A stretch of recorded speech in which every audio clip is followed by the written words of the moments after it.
Queridos e amados irmãos, a paz do Senhor para todos vocês. Estamos aqui novamente para gravar mais uma leitura diária de nossa lição bíblica de nossa querida e amada escola dominical.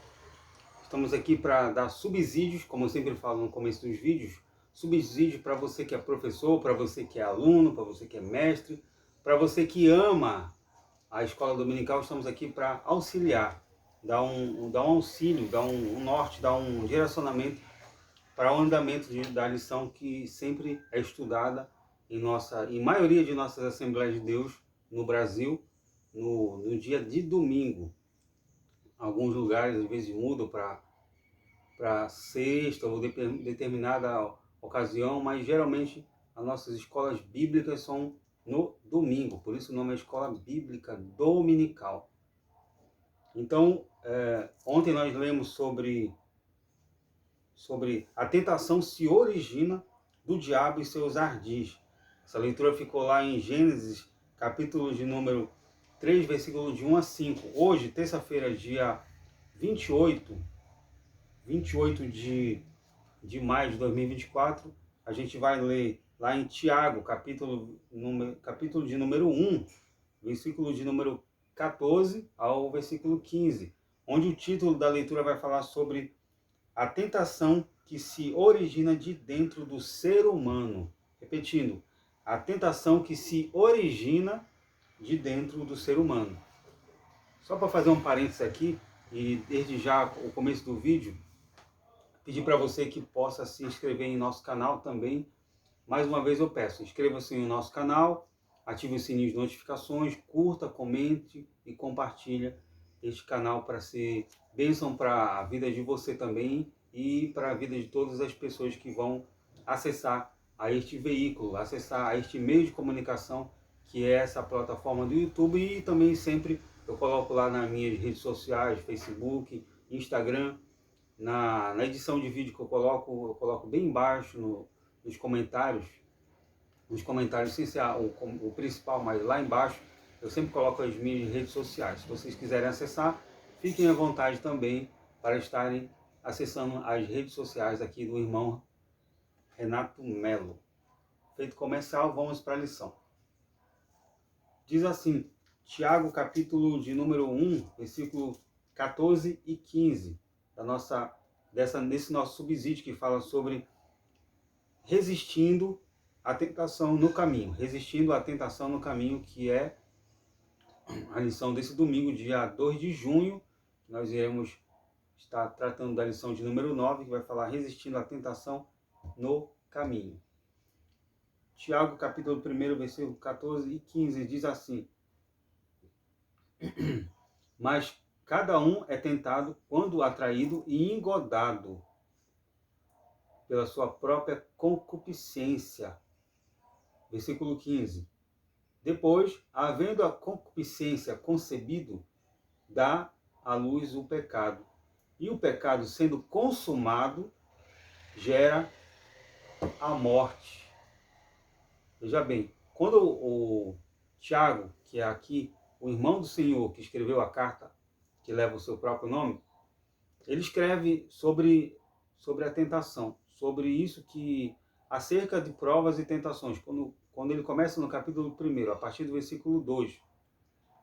E a gente vê, a epígrafe fala sobre acerca das provas, testes e tentações. Muitos de nós são provados, muitos de nós somos tentados. Como tem um hino da harpa cristã que diz assim, tentado não ceda, ou seja, não ceda, não se entregue, não caia. Tentado não ceda. Ceder é pecar. Melhor e mais nobre será triunfar. Coragem, ó crente, domina o teu mal. E o restante você pode procurar lá, que eu não estou lembrado do restante da estrofe do hino da harpa cristã. Era para saber, né? Mas eu não estou lembrado agora no momento, mas eu me lembro dessas partes aí que falam sobre isso. Eu estou recitando porque eu não sou bom de cantar, não tenho uma boa dicção para cantar, não tenho uma boa entonação, por isso que eu estou citando o que está lá, o hino da harpa cristã. Então, a tentação em si, como eu vou falar novamente, ela não é pecado. O pecado é ceder à tentação. Você vai se lembrar lá de José, quando estava no Egito, na casa de Potifar. José passou pelo teste, José passou pela prova ali. Todos saem da casa, praticamente, todos vão para fazer outras coisas. Só fica ali José na casa, tomando conta da casa de Potifar. E aparece quem na cena? A mulher de Potifar. Para quê? Para ele tentar, para ele colocar em teste, para ele colocar à prova. Se José não tivesse saído, se José não tivesse corrido, se mandado embora, como a gente fala na linguagem popular, caído fora, ele tinha cedido à tentação, ele não teria aguentado, não teria resistido à investida daquela mulher que todo dia, a toda hora, a todo instante, a todo momento estava ali investindo contra a vida de José, querendo algo a mais com ele. Você já sabe o restante da história. E ele foge. Então, neste momento, ele estava ali sendo tentado, estava ali sendo colocado à prova, não por Deus, mas pelo inimigo, tentando mostrar que ele, de alguma forma, de algum momento, ele ia cair, ele ia ceder à tentação. E Jesus também, quando foi tentado, ali no deserto, Jesus ali foi conduzido pelo Espírito, direcionado, colocado para o deserto para ser testado e não cair na tentação. E não colocado ali para cair em pecado, até porque Jesus não pecou. A tentação que Jesus passou ali foi um teste para mostrar realmente para Satanás que ele era um homem ali, ainda que Jesus estava como homem, Jesus era 100% homem, mas também 100% Deus. Mas Jesus ali como homem, na tentação dos 40 dias que ele estava ali, Satanás queria colocar à prova, como você vê no discurso, olha, se tu és o Filho de Deus, transforma essas pedras em pães. Se tu és o Filho de Deus, te joga daqui abaixo. Se tu és o Filho de Deus, e ele faz um monte de investida ali para tentar desvirtuar, tentar tirar Jesus do centro da vontade de Deus, tirar Jesus ali do que ele deveria fazer, da sua obra que ele deveria fazer para Deus, da obra vicária que ele teria que fazer, que era salvar a humanidade, que era tirar o pecado do mundo, tirar o pecado da humanidade, trazer esse religar, trazer novamente o homem a condição de estar ligado com o Pai, em comunhão com o Pai. Então era isso que Satanás queria fazer na vida de Cristo. E se a gente for citar diversos exemplos aqui da Bíblia, a gente vai ver que grandes homens de Deus e mulheres também passaram por testes, passaram por situações muito, às vezes, que complicadas, mas não cederam à tentação, não cederam ao pecado. E aqui a leitura que Tiago faz, o apanhado geral que ele coloca, são essas provas e tentações. E no versículo 14, como nós lemos, diz assim: cada um é tentado, cada um é testado, quando atraído e engodado. Essa palavra engodado, se você for procurar, ela quer dizer seduzido pela sua própria concupiscência, pelo seu próprio desejo. Como ele fala aqui, o comentador, o pastor Ziel Gomes, nessa leitura de hoje, ele coloca a tentação que se origina de dentro do ser humano. Ele não colocou toda a tentação que se origina de dentro do ser humano, ele colocou a tentação que se origina de dentro do ser humano, porque existe esse tentar aqui, se colocado à prova, a teste, como Jesus teve que ter sido colocado ali, não se originou de dentro do desejo da carne de Cristo, não, ele não desejou pecar, ele não desejou estar passando tentação. Mas existe tentação que é originária de dentro do nosso corpo, de dentro do nosso ser, de dentro do nosso interior. É isso que ele quer falar aqui, é isso que esse título quer explicar.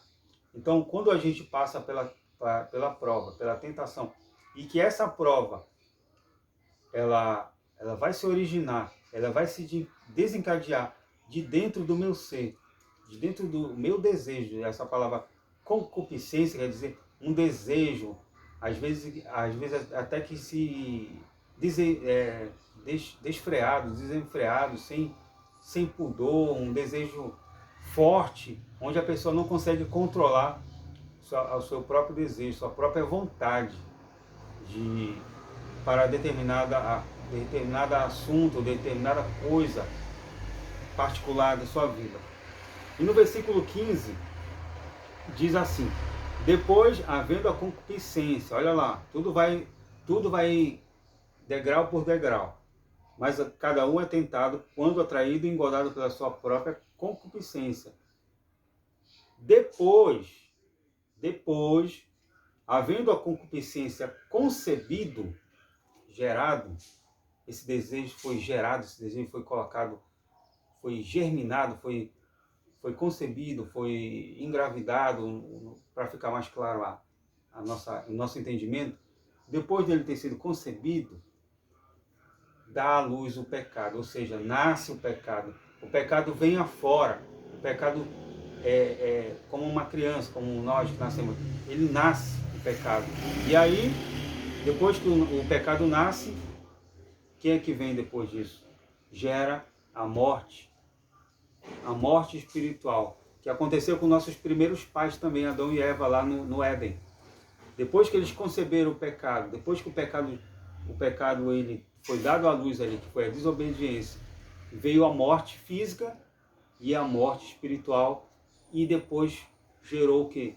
Gerou o desligamento deles da comunhão que eles tinham com o Pai ali no Éden. Eles foram expulsos do jardim. Eles foram expulsos da comunhão com o Pai ali no jardim do Éden.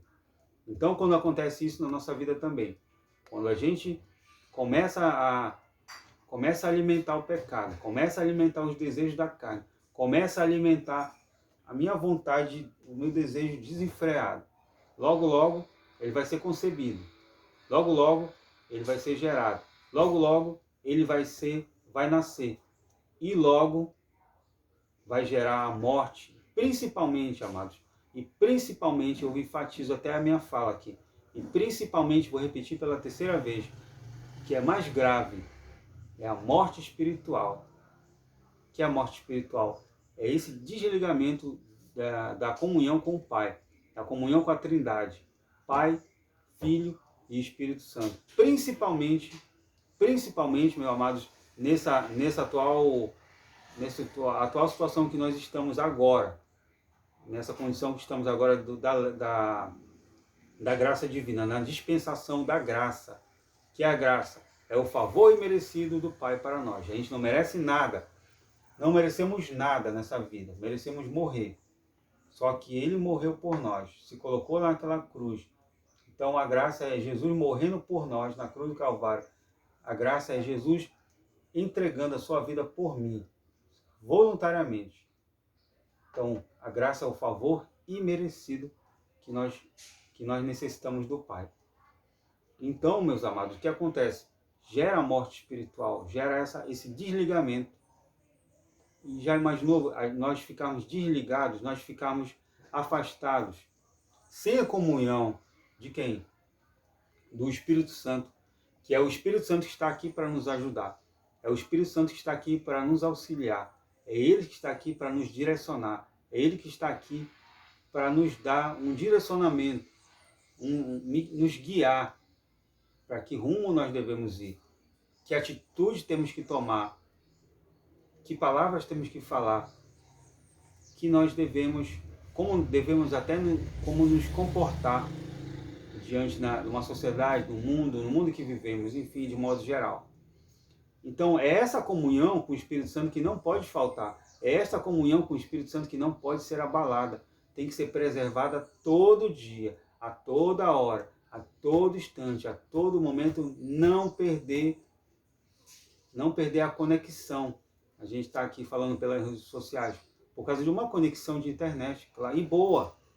Eu não vou citar nome aqui da operadora, porque eu não sou pago por ela para fazer propaganda. Mas nós temos uma conexão direta com o Pai, uma conexão que não cai, uma conexão que não tem interrupções, que pode chover, pode estar sol, pode estar tempestade, mas a conexão aqui é direta com o Pai. Não tem erro, não tem nada, não tem nenhuma interferência. Então não podemos perder essa comunhão com o Pai, jamais. Todo dia nós precisamos orar, todo dia nós precisamos buscá-lo, buscar a presença dele, para que nós possamos estar alimentados pela palavra de Deus, pelo jejum, pela oração, estarmos diante dele sabendo o que ele vai fazer, o que ele vai falar, como ele vai nos direcionar. Então, essa palavra que fica para hoje, da nossa leitura de terça-feira. Amanhã, quarta-feira, teremos mais uma leitura diária. Como eu sempre falo, no decorrer da semana nós iremos preparar a lição de número 9, completa para você poder estudar e ir lá para a tua classe no domingo, dia 2 de junho, isso mesmo. Dia 2, ir lá para a tua classe e direcionar os teus alunos e expor as ideias e sanar todas as dúvidas na medida do possível, para que cada vez mais os alunos entrem ali para aprender, entrem ali para adquirir o conhecimento da palavra de Deus através de homens e mulheres que se dispõem, assim como eu, o irmão Renato, se dispõe aqui a estar aqui todo tempo, a todo vídeo, tentando elucidar aqui as dúvidas dos irmãos e expor aqui a palavra de Deus de maneira santa, de maneira correta, de maneira sem mistura. Para quê? Para que o nome de Cristo seja sempre engrandecido nos céus e na terra. Então vamos ficando por aqui, mais uma vez no final, eu falei no começo, e deixo por fim também, para você se inscrever em nosso canal, ativar o sininho de notificações, para você ser notificado pela plataforma do YouTube, que o irmão Renato está colocando conteúdo novo no canal para abençoar a tua vida. Muito obrigado, Deus te abençoe, cada vez mais um forte abraço.